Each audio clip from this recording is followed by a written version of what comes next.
Kamusta, mga minamahal kong kapatid? Nais ko na ang biyaya ng ating Panginoong Hesus ay mapasa inyo at sa inyong pamilya ngayon at magpakailanman. Amen? Ako si Pastor Antonio Jr. at masaya ako. Nagpapasalamat ako sa Diyos sa bagong pagkakataon na makapasok ako sa inyong tahanan, makausap kayo at maibahagi ang salita ng Diyos. Mga kapatid, hindi ako nagsasalita tungkol sa relihiyon dito, kundi ipinapangaral ko ang ebanghelyo na nagbago ng aking buhay noon at naniniwala akong kayang baguhin din ang inyo. Basta buksan mo lang ang iyong puso. Alisin mo ang lahat ng pagkiling at maintindihan mo na si Jesus ay lampas sa anumang relihiyon, anumang institusyong nilikha ng tao. Si Jesus ang anak ng Diyos na namatay at muling nabuhay. At siya ngayon ay nakaupo sa kanan ng Ama at ngayon ay namamagitan para sa akin, para sa iyo. Kaya naniniwala ako na hindi ka naparito ng walang dahilan. Inihanda na ng Diyos ang sandaling ito para mahawakan niya ang iyong puso. Amen? Alam kong para sa libu-libong tao ako nagsasalita, pero gusto ko pa ring isipin na ikaw lang ang nakikinig. Ikaw na laging dumaraan sa pagsubok at hirap, gusto kitang kausapin ngayon. Ikaw mismo. Ikaw, napakiramdam mo, ikaw ang pinakamasamang tao sa mundo. Yung taong hindi karapat-dapat magkaroon ng malapit na relasyon sa Diyos. Mapapansin mong simple lang ang mga mensaheng dinadala ko dito kasi gusto kong makita mong simple rin ang ebanghelyo. Si Jesus ang nagsabi, "Ako ang tinapay ng buhay, ang tinapay na galing sa langit." Alam mo ba kung bakit niya inihalin tulad ang sarili sa tinapay? Dahil ang tinapay ay abot kaya para sa lahat ng tao. Kahit simpleng tao saan man sa mundo, kayang kumuha ng tinapay. Gusto ni Jesus na maging abot kaya siya sa iyo. Ikaw na madalas mong iniisip na ikaw ay mahina, na wala kang kakayahan. Ngayon, ang mensaheng ito ay tatama sa iyong puso, mga kapatid. Ang layunin ng mensaheng ito ay ipakita sa inyo na kahit sino ay maaaring makatagpo si Jesus. Maaaring mabago niya. Alam mo ba kung ano ang nangyayari? Nanood ako ng video sa Instagram ng babae na nagbahagi ng patotoo sa himalang ginawa ni Jesus. At siya ay labis na naantig. Pero mga kapatid, may nag-iwan ng ganitong komento. Sinabi niya, bakit kaya ang tao nag-iiba ng pananampalataya kapag dumaranas ng matinding pagsubok? Ito ang unang tanong na nabasa ko na interesante. Kasi ugali ng tao ang manghusga, di ba? Hinuhusgahan ang iba dahil lang sa kanilang pagsubok. Ngayon, gusto na niyang pumunta sa simbahan at hanapin ang Diyos na parang yung humuhusga sa kanya ay sapat na mabuti para gawin iyon. Mga kapatid, ayon sa Biblia, tayong lahat ay nalayo sa kaluwalhatian ng Diyos at walang matuwid o tunay na naghahanap sa Kanya. Ibig sabihin, ang Diyos ang lumapit sa atin. Ang Diyos ang naglaan ng ating kaligtasan kahit bago pa natin siya makilala. Dahil mga kapatid, tayong lahat ay nasira dahil sa kasalanang nasa atin. Tayo ay naligaw tulad ng mga tupang nawawala ayon sa sinasabi ng Biblia. Ngunit minahal tayo ng Diyos ng labis kaya't ipinadala niya si Jesus upang mamatay para sa atin. At ito ang pinakamalaking patunay ng pag-ibig na maaaring gawin ng sinuman. Ang matuwid ay namatay para sa hindi matuwid, ang banal ay namatay para sa makasalanan.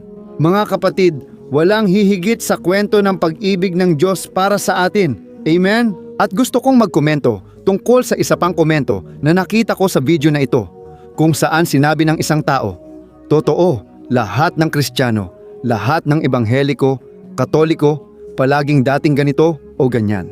At yung tao ay nangungutya, di ba? Nang-aasar siya at naisip ko, totoo nga mga kaibigan, may punto siya. Lahat tayo ay may nakaraan na hindi naman ganoon kaganda, di ba? Sinasabi ko ito kasi minsan may ugali tayong tumingin sa mga apostol at sa mga lingkod ng Diyos. At nagsisimula tayong mag-isip, grabe, ang galing ng taong ito, ang husay niya, ginagamit siya ng Diyos. Nakakalimutan nating lahat na may nakaraan tayo. At kung iisipin mo, totoo, bawat Kristiyano ay dating may ginawang masama, dating sinungaling, dating mahilig sa party, hindi ba? Mahilig tayo dati sa party, sa kasiyahan, sa saya, dating lasinggero, dating adik.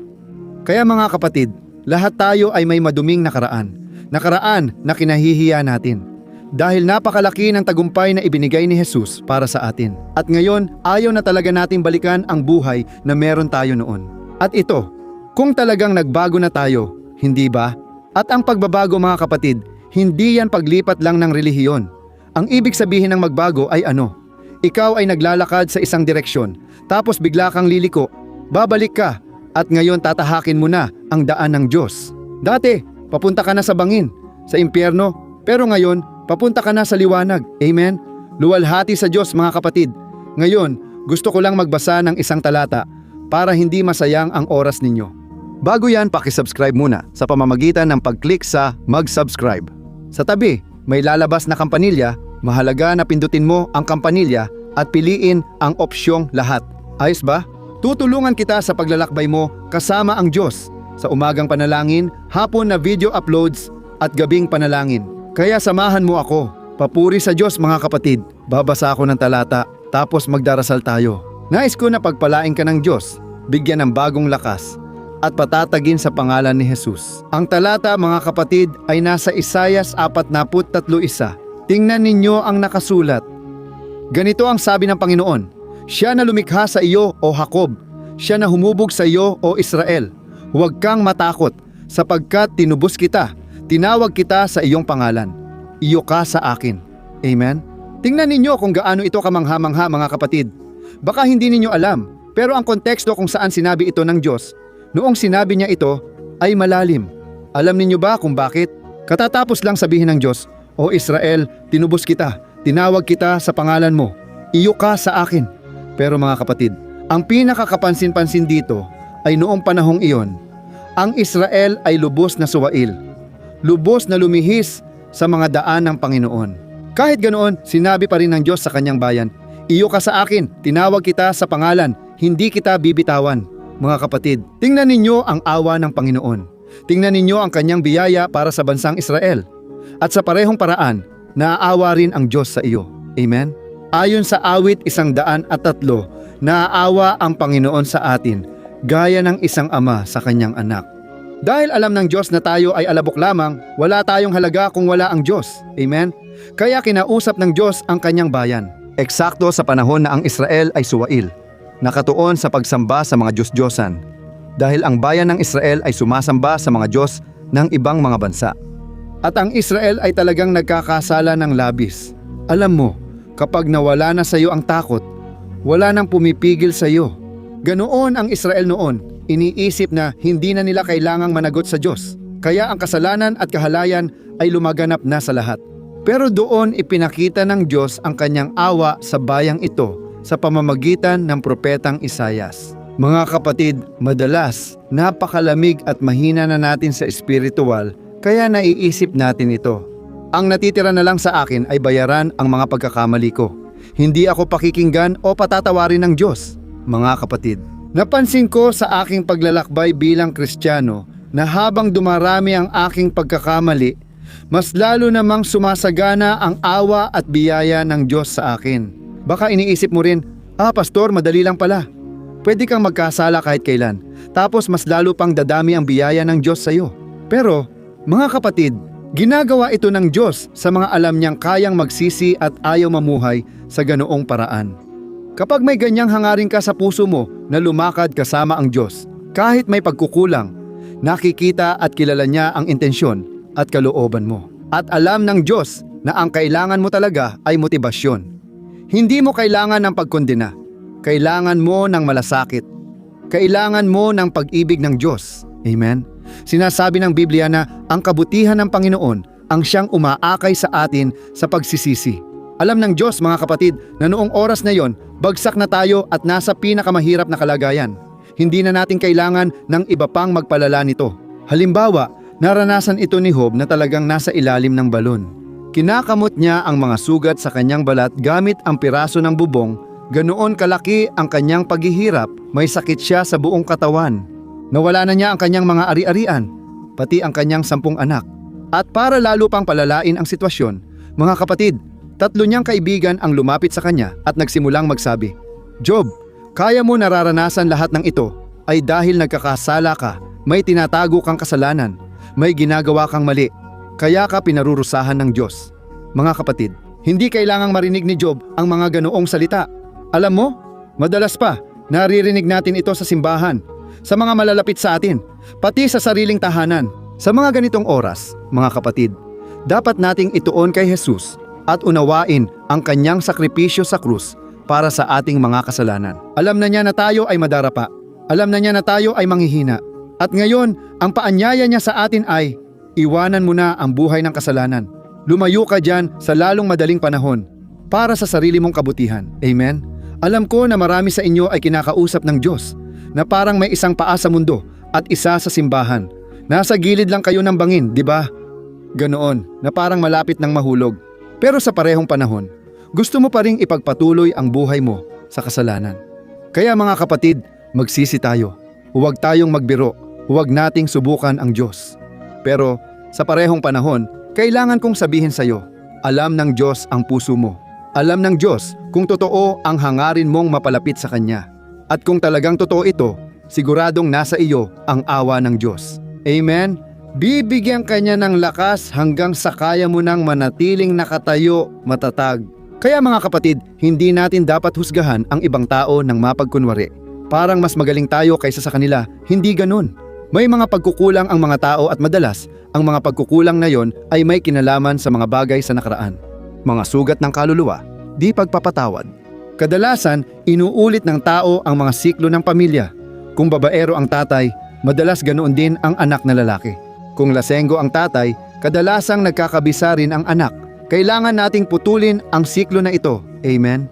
Maging handa kayo mga kapatid na putulin ang lahat ng uri ng mapanirang siklo sa inyong pamilya. Ang mabubuting bagay, dalhin mo sa pag-aasawa, pero ang masasama, putulin mo na sa buhay mo. Amen? Minsan, sinusundan ng anak na babae ang landas ng kanyang ina na isang inang puro reklamo o minsan naman ay isang inang puro gastos. Kaya ayun, ang anak na babae ay baon sa utang. Isa lang itong halimbawa dito mga kapatid na ibinibigay ko. Minsan inuulit natin ang mga siklo ng di namamalayan. Ngunit habang mas bukas tayo sa Diyos, mas kumikilos ang Espiritu Santo sa atin. Ipapakita niya ang mga bahagi ng buhay nating dapat baguhin. Amen? Luwalhati sa Diyos. Kung kinausap ka ng Diyos, i-comment, kinausap ako ng Diyos ngayon. Makakatulong ito na hikayatin din ang iba na gustong marinig ang salitang ito. Mga kapatid, dala ko ang langis ng pagpapahid at nais kitang pahiran. Kahit malayo tayo, naway sirain ng Diyos ang lahat ng pamatok.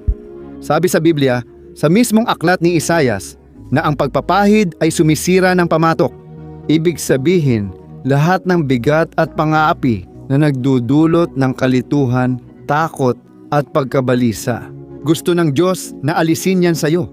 At gusto niyang ilagay ang pasan ni Jesus na magaan at madali. Purihin ang Diyos para dito. Aleluya mga kapatid. Iaabot ko ang aking mga kamay. Maaari mong ipikit ang mga mata at itataas natin ang isipan sa Panginoon. Sa huli, hinihiling kong ibahagi mo ito. Maraming kailangang makarinig nito ngayon. Sa pangalan ni Jesus, Amen? Manalangin tayo. Panginoon, Diyos at Ama, salamat sa bagong araw ng buhay. Salamat aking Diyos sa iyong biyaya, sa iyong awa. Salamat sa iyong pabor na hindi namin karapat-dapat. Jesus, minahal mo kami bago pa namin ikaw makilala, kaya itinataas ka namin. Salamat Panginoon sa lahat ng iyong ginawa sa aming mga buhay. Salamat sa pag-alis mo sa amin mula sa kadiliman, sa kasalanan, sa prostitusyon, sa kahalayan, mula sa walang kabuluhang buhay na aming dating kinagisnan, aking Ama. O Panginoon, naniniwala ako na ngayon ay hinipo mo ang maraming puso. Maraming tao na pakiramdam nila ay hindi sila karapat-dapat sa iyong pag-ibig. Panginoon, aking Ama, ipahayag mo sa kanila ang iyong biyaya, ang iyong awa, kapag higit naming kailangan ang yakap, lambing at pagmamahal. O Panginoon, dalawin mo ang iyong mga anak. Ngayon, iniunat ko ang aking mga kamay at hinihiling sa iyo, Ama, na ang pagpapahid na ito ay magwasak ng lahat ng pamatok ni Satanas, kasalanan at ng mundo. Panginoon, o aking Diyos at aking Ama, wasakin mo, aking Ama. Ang lahat ng gapos ng kaaway, lahat ng espiritual na tanikala ay bumagsak sa lupa sa makapangyarihang pangalan ni Jesus. Ilang mga mag-asawa ngayon, aking Ama, ang nag-aaway, nagtatalo ng walang dahilan. At madalas, ang dyablo ang nasa likod nito. Ang dyablo ang sanhi ng mga alitan. Panginoon Ama, pumasok ka sa pamilyang ito. Ang babaeng ito ay umiiyak dahil hindi siya pinapahalagahan ng kanyang asawa. Ang lalaking ito rin, aking Ama, na pakiramdam niya ay hindi siya minamahal. Ang lalaking ito na hindi kinikilala ng mga tao sa paligid niya ang kanyang halaga. O Panginoon, Diyos at Ama, hinihiling ko, panibaguhin mo ang kagalakan, pananampalataya at pag-asa. Maraming tao ngayon, Ama, ang may depresyon, nakahiga sa kama, walang ganang mabuhay o tuparin ang kanilang mga pangarap at plano. Panginoon, iligtas mo kami mula sa lambak at kailaliman ng balon at isulat mo ang bagong kwento para sa amin. Kailangan ka namin, aking Diyos. Tulad ng binago mo ang buhay ng mga disipulo, gayon din sa bawat isa sa kanila, na dati ay mga duwag, natatakot, mahihina at biglang naging mga tao ng Diyos, mga lalaking ginamit ng Espiritu Santo sa pagpapagaling, sa pagpapalaya, mga taong nabago ang kanilang mga buhay. Yan ang hiling ko sa iyo, Ama. Gumawa ka ba ng mabuti sa buhay ng bawat isa rito, lalo na sa taong hindi pa ibinibigay ang buhay kay Jesus. Ama, tanggapin mo ang kanyang panalangin, sapagkat sa sandaling ito, siya ay nagsisisi sa kanyang mga kasalanan, tumatawag kay Jesus, humihiling na pumasok si Jesus sa kanyang puso at sa kanyang buhay. O Jesus, baguhin mo ang kanyang kwento para sa iyong kaluwalhatian. Ama ko, balang araw ay magkakasama kami sa kawalang hanggan upang luwalhatiin ka magpakailanman. Panginoon, Ama ko, ipinapanalangin ko rin ang taong ito na may sakit o karamdaman, anumang kirot na nagpapahirap, nagpapalungkot at nag-aalis ng pag-asa sa kanya. Jesus, dalhin mo ang kagalingan ngayon. Kumilos ka, Jesus. Ipatong mo ang iyong kamay sa katawan na ito, sa ulo, sa gulugod, sa dibdib, sa lahat ng bahagi. Jesus, hipuin mo ngayon at pagalingin mo, Jesus. Narito ako, Ama, bilang pagsunod sa utos mong magpahid ng langis sa may sakit. Panginoon, Ama, hinihiling ko, kumilos ka, Jesus. Gumawa ka ng himala sa buhay na ito ngayon at naway umalis siya rito na nabago, na renew, puno ng kagalakan at pag-asa. Sa ngalan ni Jesus, ako'y nagpapasalamat at nananalangin. Amen! Luwalhati sa Diyos. Alleluia!